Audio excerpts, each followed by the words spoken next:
Well, right back there is the Laurel Hill Tunnel.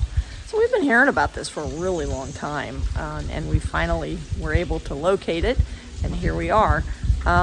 So it was abandoned in 1968, and it's amazing to see how much the world has, the earth has just taken it back in just about 50 years. It's kind of crazy. So let's go in and take a look. Just inside the mouth of the tunnel is one of the garage offices. Now, a word of caution, there's lots of graffiti, and some of it's not really appropriate for young eyes, but you'll want to stick around to see what we found at the other end of the tunnel.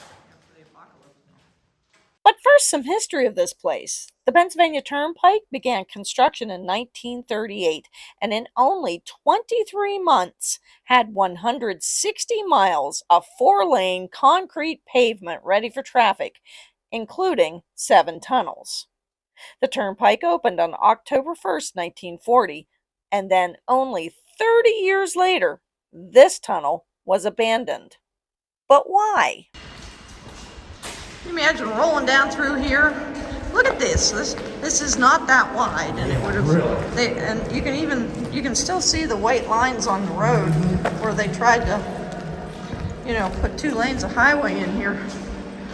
I just can't imagine. You must have been kissing mirrors. And that's exactly the reason this tunnel and the Sideling Hill tunnel a little farther south were abandoned, along with 11 miles of roadway. The turnpike was once referred to as the Tunnel Highway because travelers went through 7 different tunnels from Pittsburgh to Harrisburg. Now the kicker is, all those tunnels were already built before the turnpike because they belonged to the South Penn Railroad, who owned the right-of-way. Can you imagine this whole thing was hand dug at one point, and then they widened it a little bit, but it was made for a train. Hand dug. Not trains nowadays. No, not the trains today. Whoa. Funny. Yeah, I kept on going.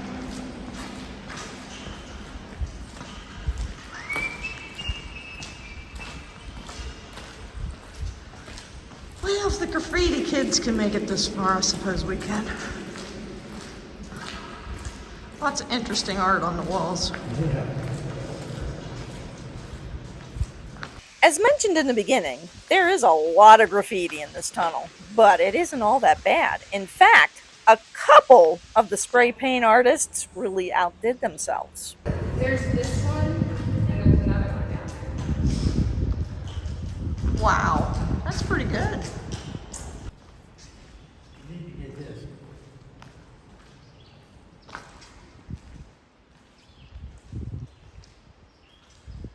Wow.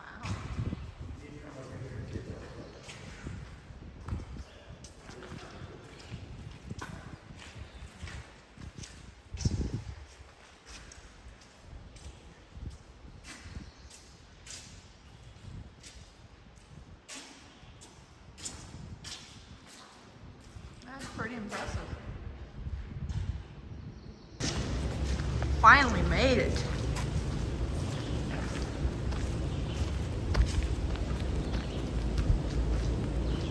Our joyfulness of making it to the end was short-lived because we quickly realized that in order to get back to our car, we have to go back through the tunnel. We are on our way back through the tunnel. We've made it to the one end. There it is. And now we're going back. What time is it? 3 o'clock. Right? 3 o'clock? 3. Okay. So we've started and it's 5 minutes till 3.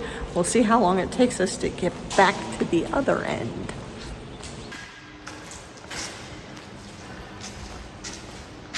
Can't even see the other end from this end. You could see this end from that end, but you can't see that end from this end. Maybe it's just because there's people here. I don't know. Oh well.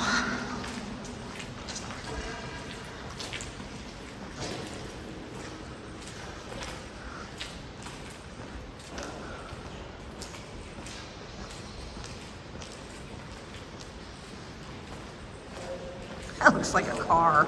There's a car coming in the tunnel. Lucky for us, it was just a pair of bicycles, which is what we should have had instead of walking. Ooh, I see actual daylight. I can see greenness. There really is a light at the end of the tunnel. I wonder how many times people make that joke as they're walking through here. I can see the light at the end of the tunnel. It took us about 45 minutes to get back to the beginning of the tunnel where we started. Obviously, if you had a bicycle, you could do it a lot faster. I think I see people up there. Maybe they're aliens. They're like tall and willowy, like aliens. Well, we have finally made it to the other end. The end is in sight. We are almost back. Now all we'll have to do is walk back and get to the car.